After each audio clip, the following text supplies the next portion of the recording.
If you have a small wrist, chances are you got pushed into liking vintage watches, or maybe you just have exceptional taste. Whatever the case, stick around to the end as I'll be going over the full experience of owning the Tudor Oyster. Welcome to my channel. I'm Keanu Carey, and on this channel we talk about watches for smaller wrist. If you like that kind of stuff, then hit the subscribe button and let's get into it. Here I have the Tudor 7904 with a waffle dial on it. These watches can be had under $1,500, which is an insane deal, and I'd highly recommend them. There's way too much history to cover in a 10-minute video about Rolex and Tudor's Oyster case, but I'll hit the main points about it. Rolex and Tudor were both founded by Hans Wilsdorf in 1905 and 1926 respectively.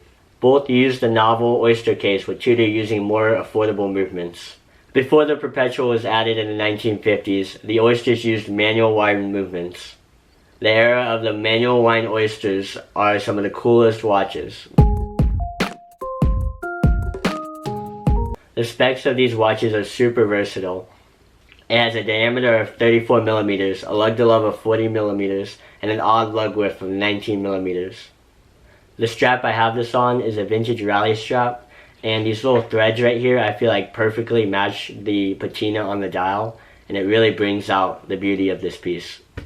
I think that this watch would look really good on a leather strap because of the dressy hands, but I also think it could work really well on a NATO strap.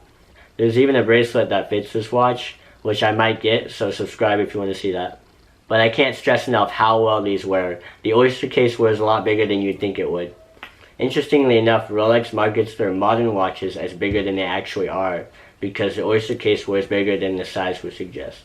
Sticking to vintage Oysters, I think that the 19mm strap also might have an effect on the healthy presence of this watch.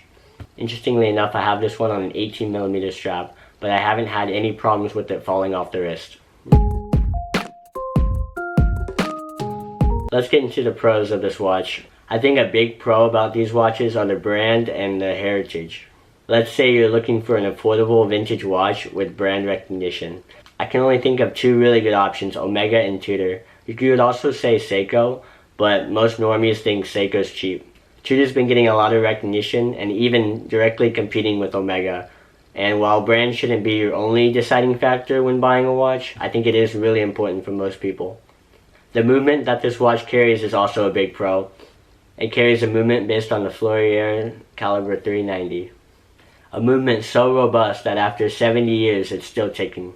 From personal experience, these watches keep perfect time still. Obviously, the fact that it's an Oyster case is a big pro.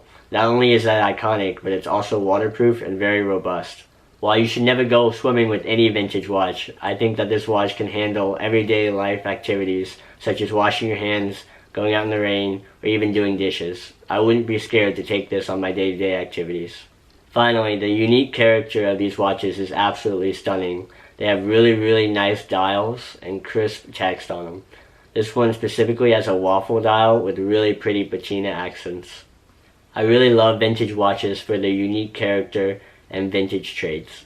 There's so many unique details to this vintage Tudor. I really like the blued seconds hand, and the little rose on the dial is super pretty. I also like how there's a Rolex stamped crown, which I think is pretty cool.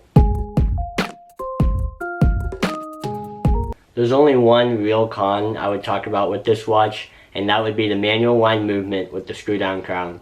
Now see, it doesn't bother me to unscrew it every day and wind it up, but it might bother some people. Some people might say that there's risk of stripping the crown too, but the screw has lasted 70 years, so I don't see it stripping anytime soon. One more thing I'll say is, if you don't like the manual wind movement, is that they have these in automatic. They're just a little bit more pricey.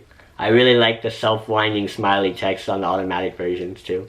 Modern watch collectors will try to tell you that the low water resistance is a con, but really it's just the reality of owning something that's precious and worth taking care of. One thing that might bother people is the patina on the dial, but this is real patina, it's not faux patina. There's not much to say about patina because either you like it or you don't. I find it really attractive and I think it adds value to the piece. In conclusion, this Tudor 7904 is the ultimate vintage daily watch. You can wear it to the office or skateboarding, you can wear it in the rain, you can wear it anywhere. It looks fantastic on the wrist, And if only I was normal, this would be my one watch collection. If you like this video, leave a like on it and leave a comment with your thoughts down below. If you like the style of this video, I have a whole playlist with all my watch reviews linked right here. And I'll see you over there. I'm literally trying to record this video and the tornado sirens just went off.